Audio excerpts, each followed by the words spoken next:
Welcome back dear student. Employment law subject के अंदर जो हम आज क्वेश्चन ले रहे हैं वो है आपका recommendation of labour commission with reference of worker और international labour organisation and role of international labour organisation. तो क्वेश्चन का जो फर्स्ट हाफ है उसे हम पहले ले रहे हैं, रिकमेंडेशन ऑफ लेबर कमीशन। सबसे पहले आपको समझना होगा कि जो लेबर कमीशन है वो होता क्या है। लेबर कमीशन वो रहता है जो लेबर के इंटरेस्ट के रिगार्डिंग, प्रोटेक्शन के regarding time to time advisory या गाइडलाइन इशू करता रहता है। लेबर कमीशन का रोल एक लेबर के वेलफेयर के लिए बहुत इम्पोर्टेंट होता है। तो गवर्नमेंट क्या करती है, time to time labour commission में रिवाइज करती रहती है ताकि वो लेबर वेलफेयर के लिए काम करते रहें।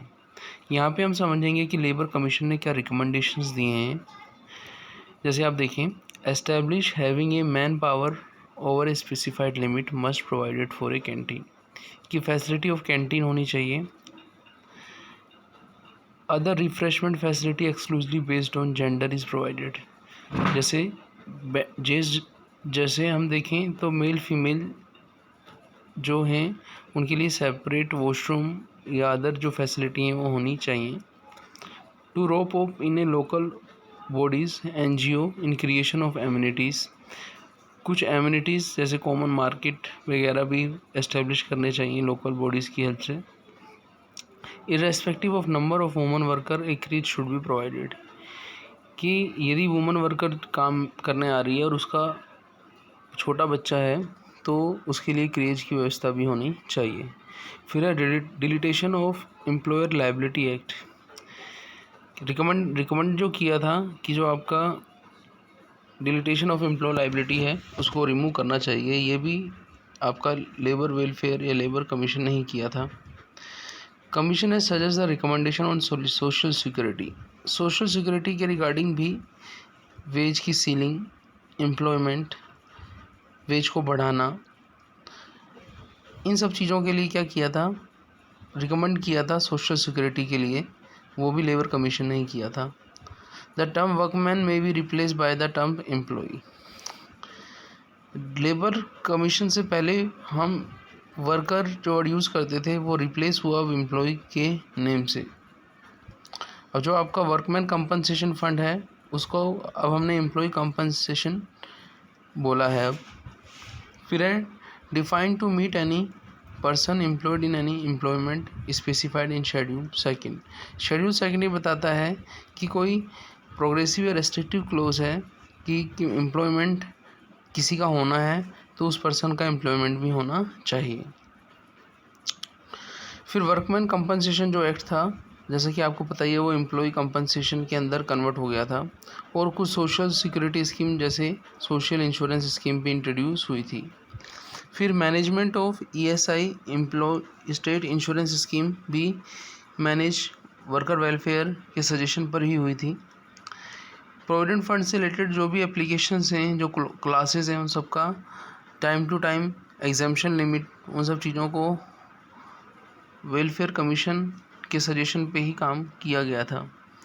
फिर है independency agency review the entire scheme of granting exemption from the provision of employ provident fund acts के regarding.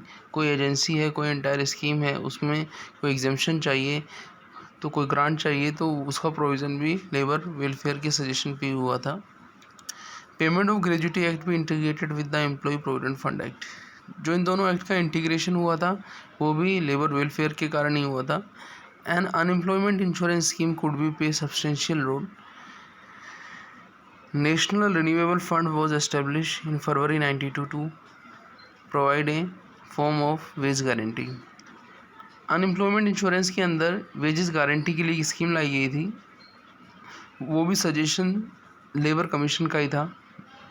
Payment of education allowance to all employees, कि जो एम्प्लॉय हैं उनके एजुकेशंस के लिए, इंश्योरेंस के लिए, रिस्क के रिगार्डिंग जो फेस करते हैं वो वर्क प्लेस पे, उसके लिए उन्हें अलाउंस भी मिलने चाहिए। National scheme for pension for physical handicapped, कि वो एम्प्लॉय जो फिज़िकली चैलेंज है, फिज़िकली हैंडीकैप्ड है, उनके लिए क्या आपकी पेंशन स्कीम भी होनी चाहिए। Permanent commission for discharge management भी इन्होंने सजेस्ट किया था। They recommend the constitution of high power national security authority भी रिकमेंड किया था। सोशल सिक्योरिटी में तो आपको पता ही है कि लेबर वेलफेयर का एक इम्पोर्टेंट रोल रहा है। जैसे आप देखें 3 काइंड ऑफ सोशल सिक्योरिटी यहाँ बताई गई हैं। Social insurance type of contribution, subsidiary insurance, social assistance. ये जो असिस्टेंस है ये पार्टली सोशली और पार्टली वॉलेंट्री ये स्कीम्स इंट्रोड्यूस की गई थी। कुछ अदर रिकमेंडेशन भी दी गई थी। वो क्या थी? वुमेन और चाइल्ड लेबर पर, रिकमेंडेशन ऑन स्किल डेवलपमेंट पर, लेबर एडमिनिस्ट्रेशन पर, वर्कर पार्टिसिपेशन इन मैनेजमेंट पर, employ salary in current review of wages and wage policy हमने पढ़ाई था। लेबर स्टैटिक्स एंड रिसर्च पे भी सजेशन किया था कि इस पर रिसर्च होनी चाहिए। अब हम बात करेंगे कि जो ट्रेड यूनियन जो थी उनके कुछ सजेशंस जो थे। जैसे कि आपको पता होना चाहिए कि जो ट्रेड यूनियन एक्ट है वो रजिस्ट्रेशन ट्रेड यूनियन एक्ट के अंदर 10% support of the work force है with the method of identification of parties consequences, और 66% रिकॉग्नाइज ट्रेड यूनियन है जिनके सजेशन ये हैं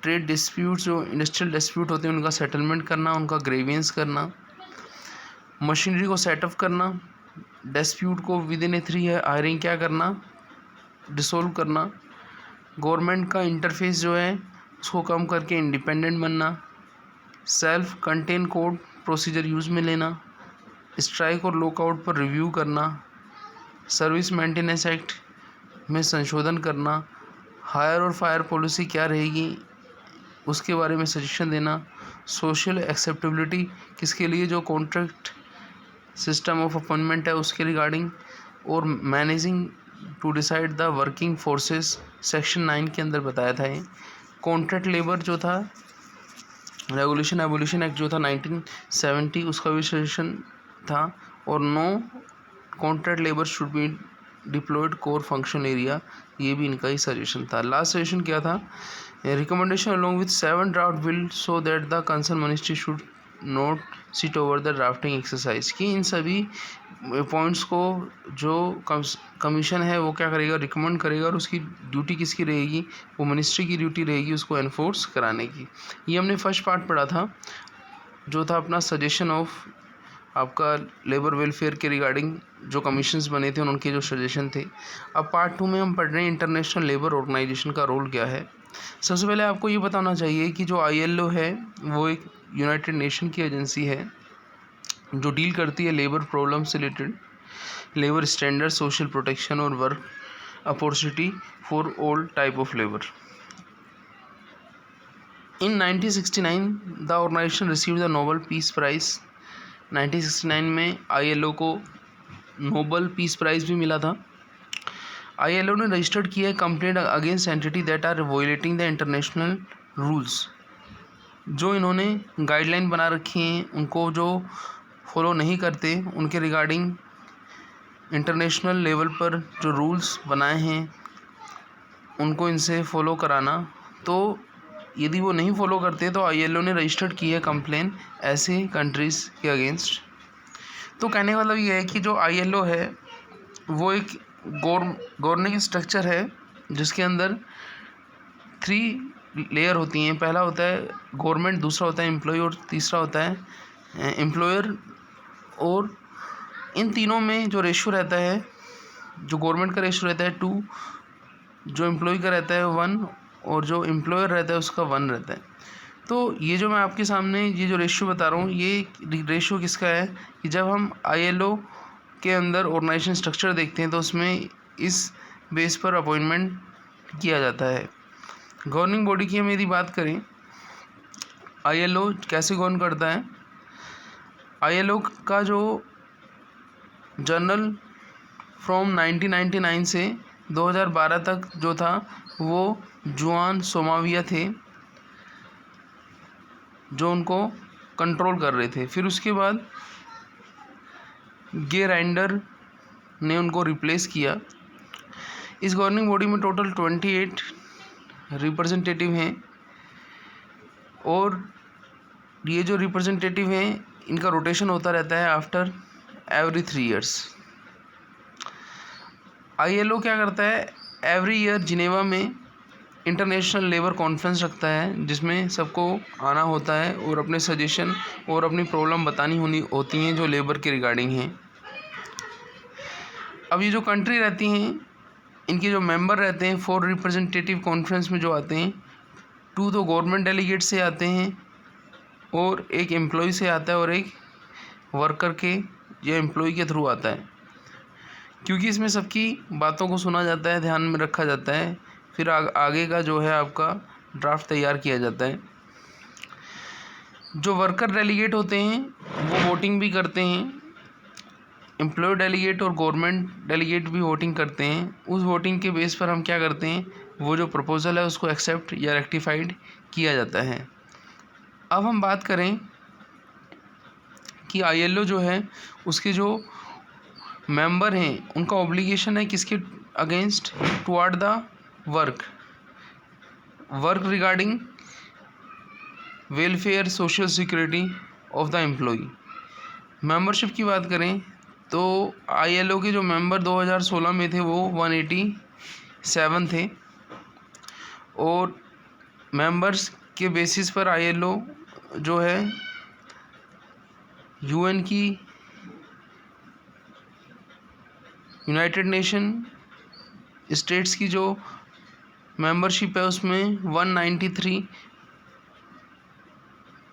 number of member at present हैं और एट प्रेजेंट जो आपके ये जो मेंबर हैं ये डेवलपमेंट पर, वर्कर के डेवलपमेंट पर, सोशल जस्टिस पर, उनके लिविंग स्टैंडर्ड को इम्प्रूव करने पर ये रिसर्च एंड डेवलपमेंट कर रहे हैं